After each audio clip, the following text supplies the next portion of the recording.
বাংলাদেশের হিন্দুর দিকে তাকিয়ে দেখো।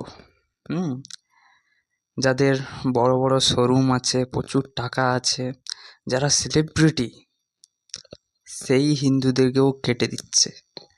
আর ভারতে বসে কিছু কিছু মানুষ আছে যারা দোগলাপন, যাদের এখানে টাকা আছে, তারা কি ভাবে?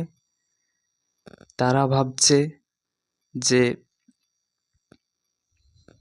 তারা ভাবছে যে আমাদের এখানে টাকা আছে, আমাদের কিচ্ছু হবে না। ভুল ভাবছেন। এই একটা জাতি, এই একটা ধর্ম, তারা মানব চেনে না, মানবতা চেনে না, তারা একটা নৃশংস।